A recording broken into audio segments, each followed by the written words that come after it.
समय सार के सर्वविशुद्ध ज्ञानाधिकार में भव्य अभव्य आदि की चर्चा करने के अनंतर विभिन्न गाथाओं में जो सार आया है उसके अनुसार कुछ पंक्तियां मुझे बहुत ही प्रेरक लगी हैं। यहाँ पर लिखा है, तच्च परिणमनम आगम भाषया औपसमिक क्षयोपसमिक क्षायिकम भावत्रयम भन्यते अध्यात्म भाषया पुनः शुद्धात्माभिमुख परिणाम शुद्धोपयोग इत्यादि पर्याय संयम लभते। ये जो सहज शुद्धात्मानुभूति की चर्चा है उसमें यह बात तो विभिन्न ग्रंथों से साफ स्पष्ट है कि वीतराग चारित्र को धारण किए बगैर किसी को भी शुद्ध आत्म तत्व की अनुभूति नहीं हो सकती। आत्म तत्व की भावना अलग विषय है। आप भावना भा सकते हैं, उस भावना की पूर्ति का आप अभ्यास कर सकते हैं, लेकिन जब तक आपको वीतराग चारित्र की प्राप्ति नहीं होगी तब तक उसका अनुभव नहीं। और एक बात और स्पष्ट है, वह वीतराग चारित्र सराग चारित्र को धारण किए बगैर प्राप्त नहीं होगा। सराग चारित्र का मतलब ये नहीं समझना कि दुनियादारी के राग का चारित्र। सराग चारित्र का मतलब है व्यवहार चारित्र। व्यवहार चारित्र का मतलब है प्रवृत्ति परक चारित्र, भेद ज्ञान। भेद रत्नत्रय को धारण किए बगैर कोई भी आज तक अभेद रत्नत्रय को प्राप्त नहीं कर पाया। ऐसे आगम ग्रंथों की भाषा में अलग शब्दों का उपयोग है, अध्यात्म ग्रंथों की भाषा में अलग शब्दों का प्रयोग है, लेकिन सभी का भावार्थ यही है जो आपके सामने मैंने चर्चा की है। गाथा विशेष की टीका करते हुए, हिंदी व्याख्या करते हुए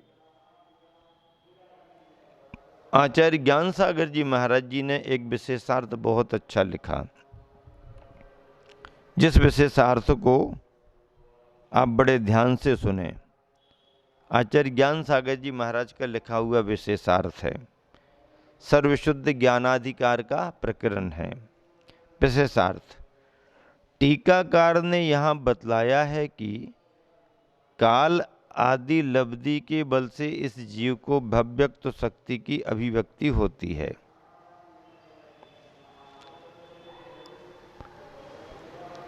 तभी यह जीव अपने परमात्म द्रव्य का समीचीन श्रद्धान ज्ञान अनुष्ठान करने रूप में परिणमन करता है। उस परिणमन को ही आगम भाषा में औपसमिक क्षायक व क्षायोपसमिक भाव के नाम से कहा जाता है। वह अध्यात्म भाषा में वही शुद्धात्मा के अभिमुख परिणाम स्वरूप शुद्धोपयोग नाम पाता है। क्या कहा?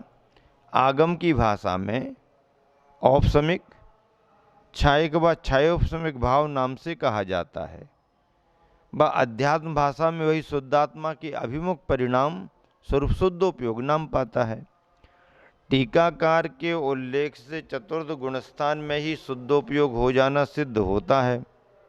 टीकाकार के उल्लेख से चतुर्थ गुणस्थान में ही शुद्धोपयोग हो जाना सिद्ध होता है, क्योंकि वहाँ दर्शन मोह का क्षय उपसम हो जाता है।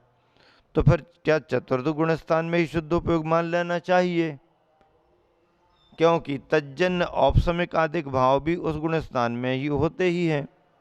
इसका उत्तर यह है कि यहाँ इस अध्यात्म शास्त्र में दर्शन मोह व चारित्र मोह को पृथक पृथक ना लेकर मोह नाम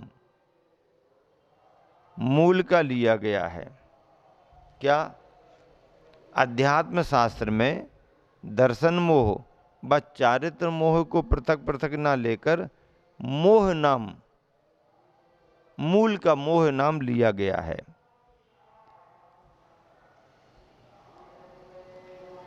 दर्शन मोह व चारित्र मोह को पृथक पृथक ना लेकर मोह नाम भूल का लिया गया। भूलने का लिया गया। फिर वह भूल चाहे दर्शन संबंधी हो या चारित्र संबंधी हो, भूल गया है तो वो भूल चाहे दर्शन संबंधी हो या चारित्र संबंधी हो, भूल तो भूल ही है। इस प्रकार वह भूल जिसके उपयोग में ना हो वही सम्यक दृष्टि। इस प्रकार वह भूल जिसके उपयोग में ना हो वही सम्यक दृष्टि, सम्यक ज्ञानी यहाँ पर लिया गया है। और जैसा स्वयं टीकाकार जयसेन आचार्य महाराज ने भी अनेक स्थलों पर बतलाया है कि यहाँ पर अनेक स्थलों पर क्या बतलाया है कि पंचम गुणस्थान से ऊपर वाले को ही सम्यक दृष्टि शब्द से लिया गया है। सम्यक दृष्टि शब्द जो समय सार में आया है उसे पंचम गुणस्थान से ऊपर की अवस्था में कहा गया है। चौथे गुणस्थान का सम्यक दृष्टि तो वो तुम अपना पढ़ लो, पढ़ते रहो, वहीं से मानोगे, वहां से है भी।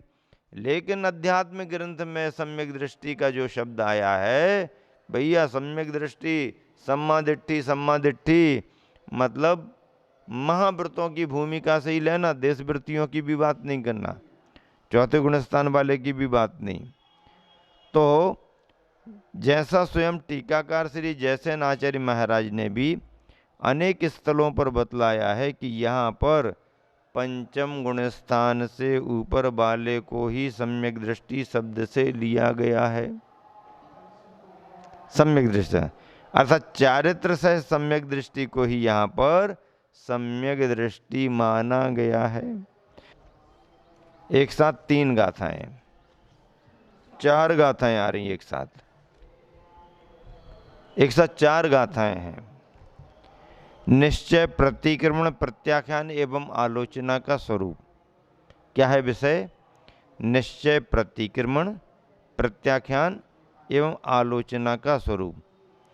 कम्मम जम पुव्य कदम सुहासु मनी वित्थर विशेषम तत्तो नियत दे अपयम तु जोसो पडिकमनम कम्मम जम सुहम सुमहम जम्य भावम्मि बज्जदि भविष्यम तत्तो नियत दे जो सो पच्चा कानम हवे चेदा जम स्वयं सुमुदिन्नम संपड़िय अनेय बित्थर विशेषम तम दोषम जो वेददी सा खलु आलोयनम चेदा नित्यम पच्चखानम कुब्बदि नित्यम पिजो पटिकमदी नित्यम आलोचेदिय सोहु चरितम हवदि चेदा।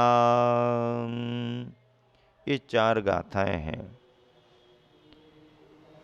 कम्मम जम पुब्ब कदम स्वासु मनी बित्थर विशेषम तत्तो नियत दे अपयम तू जो सो पडिकमनम।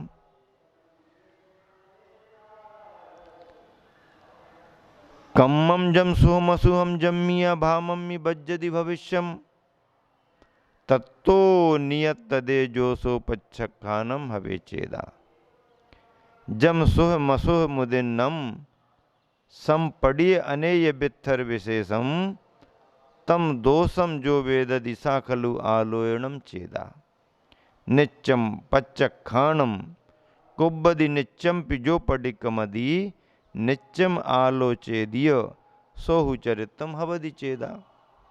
एक एक शब्द का मीनिंग मिलाएं।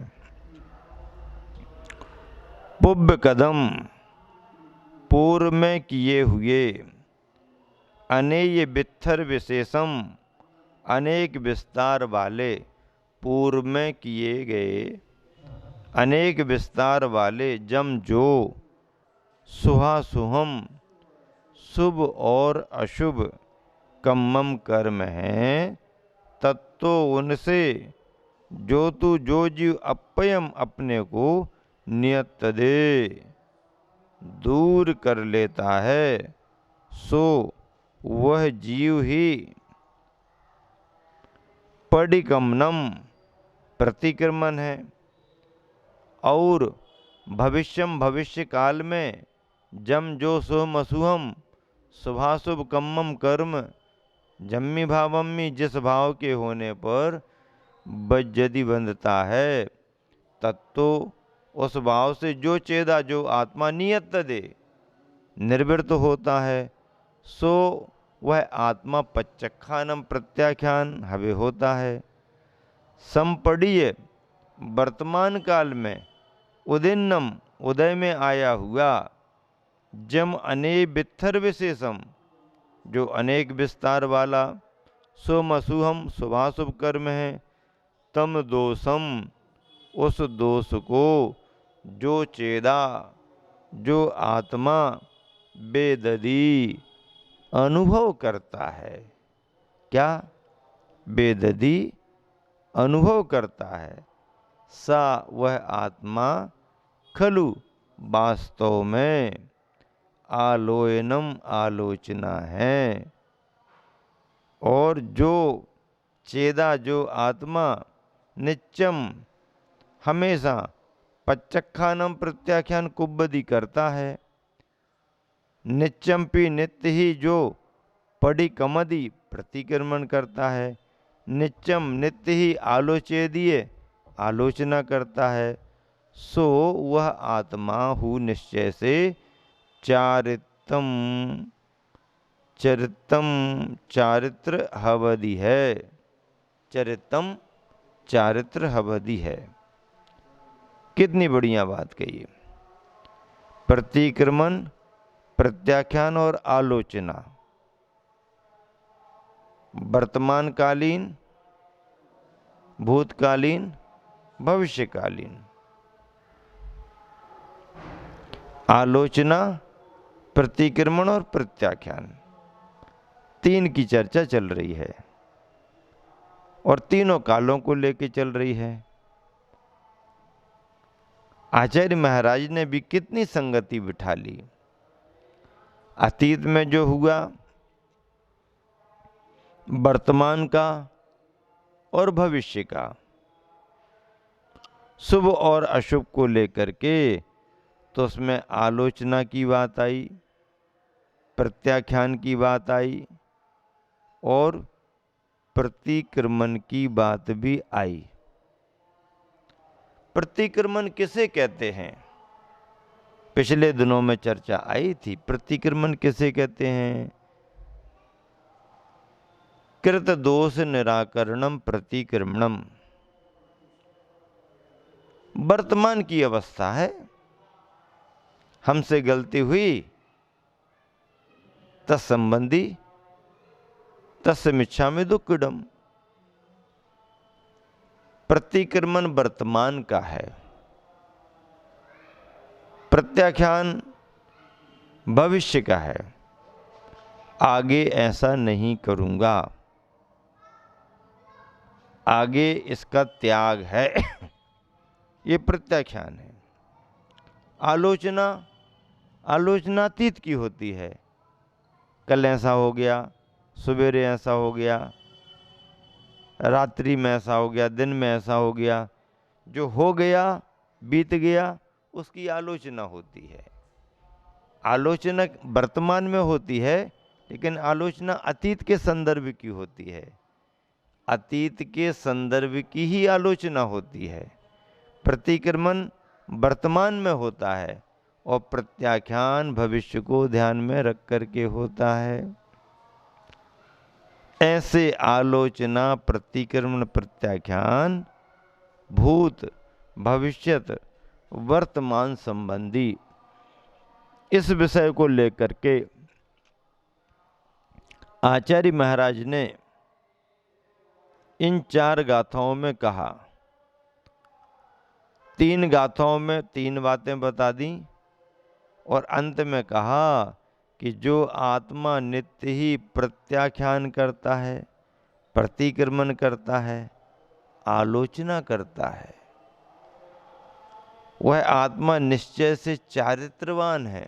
देखो, प्रतिक्रमण, आलोचना, प्रत्याख्यान, निश्चय चारित्र से जोड़ा जा रहा, चारित्र के अनिवार्य अंग हैं। प्रतिक्रमण करना ये द्रव्य से जो पाठ है, लेकिन अपने भावों में वैसी भावना आना ही प्रतिक्रमण है। शब्दों से उच्चारण के रूप में बात भले ना आ पाए, पर परिणामों में अंतर आ गया और परिणामों में संकल्प कर लिया, तो वही तो पद्धति है, वही तो साधना है।